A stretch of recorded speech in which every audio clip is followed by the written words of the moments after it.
My name is Sheldon Livesay. I'm the director for a One Accord ministry that operates in Hawkins and Hancock counties. And I wanted to talk to you a little bit today about how do your children know how you got from where you were to where you are. You'll see what I mean in just a minute, because I want to share a process that God used to convict me that I need to pass on to my children all the mighty things that God has done in my life. Let me give you an example. In Joshua 4, we read the story that Joshua had just gone across the Jordan River. The river had parted, the priest had gone across, and he asked for one man from each of the 12 tribes to pick up a stone, take it to the other side, and build a little pile of rocks, we would call it, but it was to be a memorial. And this is what he said in verse 6, that this may be a sign unto you, that when your children ask their fathers in time come, saying, what mean these stones? Then you will answer that the waters of Jordan were cut off before the ark of the covenant of the Lord, when he passed over Jordan. The waters of Jordan were cut off, and these stones shall be a memorial unto the children of Israel forever. So the question today is, what are the memorials that you're leaving your children? I read this, and at one point the Lord convicted me, and he says, you know, the Lord has done some mighty things in your life. You didn't just get to be the director of a ministry because you were smart or because you worked hard. It's because many times you were pressed against the wall. You didn't have any answers. You had to look up and say, help, Lord. And the Lord came to your rescue, and he helped me get through those very, very difficult times. This sort of came to my mind a while back. My son came in at Christmas time. He came from Texas, and he asked me a question. Dad, what was your most memorable Christmas? And as I was thinking and talking to him about the Christmases and the memories that I had, he said, you know, Dad, one of the most memorable Christmases that I had is when you built a little house for us out of cardboard. Well, that's fine and well. I built a little house out of cardboard that lasted them a couple of years. They wore that thing out, but they didn't know the story behind that little house of cardboard. I had forgotten to pass this down to them. I'd forgotten to build a memorial that they might know how God intervened in my life. Let me explain a little bit. When I graduated college, I moved away from here for about 10 years, worked in work, and then I moved back 10 years later, and I started working with my family. And there was an old rundown inner city hotel. It was the oldest hotel or inn in the state of Tennessee that's right here in our hometown. Well, up the road, one of the power plants was building a nuclear power plant. And they had workers there that needed places to stay. There were 45 rooms at the inn. They were full every single night of these workers. And the guarantee was that they were going to continue building the inn for the power plant for another 10 years. So we would be full. So I got 3 short-term loans for 3 years to be able to buy the inn. I thought it was a very good business decision, and we were running it. I was working full-time, coming home, literally working 24 hours a day during that time. It was an exciting time of life, but a year and a half to 2 years later, the power company pulled the plug on all of their nuclear power plants. So all of the workers went home. What were we going to do? We had about 13 senior citizens that lived there permanently, but that wasn't enough to keep all the expenses from starting to pile up. So month by month, we began to see utility bills and all of those things. These 3 loans began to pile up that we weren't able to pay for. So I began to pray, Lord, what are we going to do? Help us, Lord. Help us, Lord.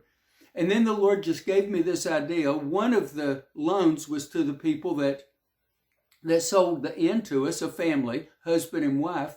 So I said, well, I'm just going to call them. And I did. And it was on a Thursday night at 6 o'clock. I'll never forget that.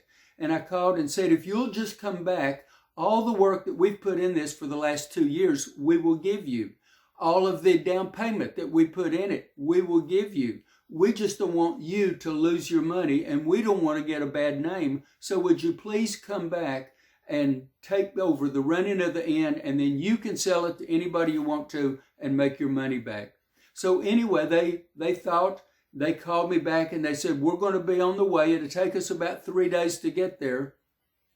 And we'll do just that. We'll take it back and just let you go. We were renting a house anyway, so we could have a place to go. All of that transpired. But as soon as we got off the phone, I fell to my knees. I was broken over that, and I didn't eat and I didn't drink anything for those 3 days. I prayed every bit of that time on my knees, crying out to God, God, help, help, help. We don't want to look bad to our community. We didn't want to have something like this happen. We've worked so hard. Please help us. Well, Sunday night at just a little after 6 o'clock, these folks pulled up and they came in, knocked on the door and came in and sat down, and they said, we have something to tell you. And this is what they said. We were coming, we were talking the whole way up, how we were going to take back over the inn, how we were going to run it, how we were going to sell it. We came across the river bridge just outside your hometown of Rogersville, and the Lord spoke to both of us. We were so startled that we had to pull over and talk to each other. We couldn't believe what God told us to do. So this is what God told us to do. First, he said to forgive you of the loan that you owe us. The second thing he said to do was to pay off all of the utility bills and the debt that you had. And the third thing that he said to do was to stay here for the next 3 months and help you sell the inn. And they did that very thing. They helped us and they stayed until we found a buyer for the inn that could come and take it off of our hands. So you see, it wasn't just a progression of things. It was a time when we sought God, we cried out to God, and God came through with what I would believe was a miracle at that time. So because we had sold the inn, we didn't have any money. We still had lost money from buying it and the sale that we had. We didn't have any money the very first Christmas. After that, we were in a house. So what I did was I had coming home from work, because we were paying payments on the people that we owed every single month, is I had $2.34. I'll never forget that. Christmas Eve, I went to Big Lots and I bought a small can of red paint and a small can of gray paint. I think they were $1 each, and a small roll of black tape. Okay, what I did was I went to our local furniture store and I was able to get 2 large refrigerator boxes. I cut the sides off of one so that one became the house and the other was the roof of the house. I painted the roof gray, the house red. I used a little black tape to actually make what looked like shingles and brick on the house. Cut a door in the house, cut a window in it. I actually had a utility light, and I put the utility light in there so it would look like our children had a little home. We had 4 children at that time. All of this happened. So on Christmas morning, the kids came down, and to their amazement, they had a house that they could play in, and our children wore that out. So our children remembered the gift, but they didn't know anything about how that gift came about or how God worked a miracle in our lives, even to get us to the place that we could have that much of a Christmas. Are you understanding what I mean? It was shortly after that I started Of One Accord Ministry. God used me to birth that ministry here.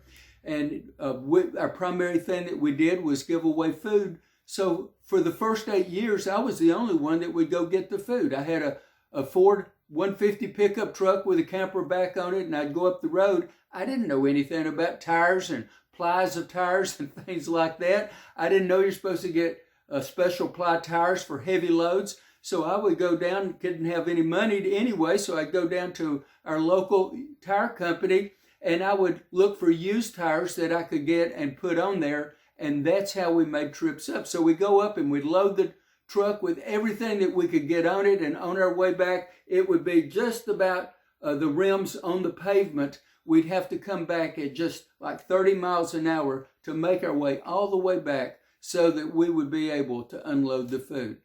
Miracles like this, it seemed like, took place all the time. Let me tell you 3. In the first 8 years, one is I never came back and had to unload in the rain. It might rain on the way up, rain on the way back, but it wouldn't rain on me while I was unloading the truck. Second, I was always pray as I was on the way back, Lord, it's been a hot day or a cold day. I hate to unload all of this by myself. Would you have someone to help me? There was always, in 8 years, I never had a time that there wasn't someone right close to the sidewalk that said, I'll come and help you unload that. And we got the food inside the building so that we could give it away.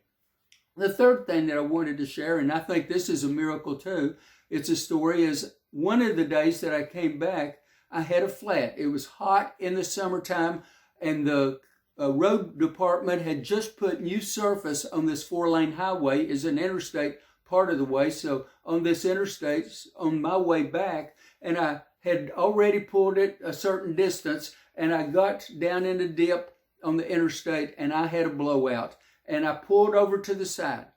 Okay, what I did was I had to unload part of the truck to get to the tire, and I got the tire and I got the jack out, and I started jacking the truck up, and the jack actually sunk down in this new asphalt. It wouldn't jack it up high enough to get the tire off the ground. What am I going to do? I'm going to have to call someone. This was before cell phones, so I started looking across the interstate, and I saw some houses there. And I made my way across the interstate. I climbed the fence. I walked through a field to the next little street where the houses were. I stopped at the very first house, and I started knocking on the door. I'm going to ask if I can borrow the phone and call a service station that can come and help me change my tire.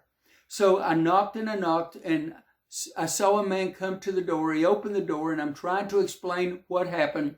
We're a ministry. We're down in Hawkins County. I'd just been to get food. I've got my truck loaded. I had a flat. And could I please borrow your phone so that I can call a service station to get someone to come and help me change the tire? And this man seemed very reluctant, but you could see this rolling around in his head. And then I said, if you just step to the corner of your house, you can look just across the interstate and you can see my truck. And I'm telling you the truth.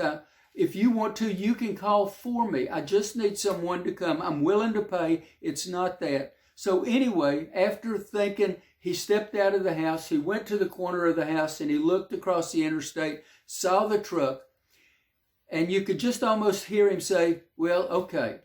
And what I had learned was there was only one full service service station in this whole little town. And it had just closed. And this man owned it. Well, all of the tools from the service station were in his garage. So he opened the garage door, and there was a heavy-duty jack. He put it in the back of his pickup truck. We took me around. We pulled up behind the truck, and he changed the tire for me. The jack jacked it up very simply. We were able to change the tire and get me on the way. And friends, I don't know about you, but that was a miracle. It's these kind of things that have gotten us from where we were to where we are. Do you see what I'm trying to tell you today?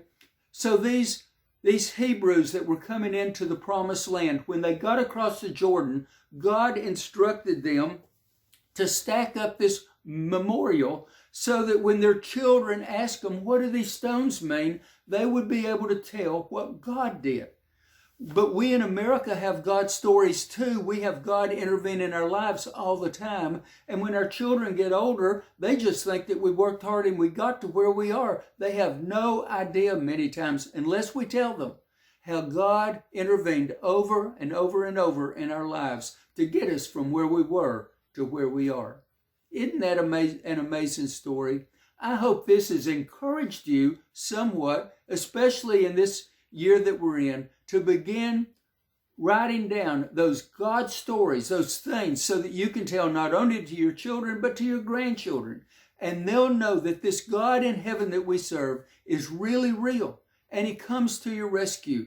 Revelation 12:11 says, and they came him with the blood of the Lamb, that's telling about the gospel, and by the word of their testimony. We can't underestimate the importance of the testimony that we can tell others to show them that God is real. Thank you for letting me share with you today. God bless you, and you have a great day.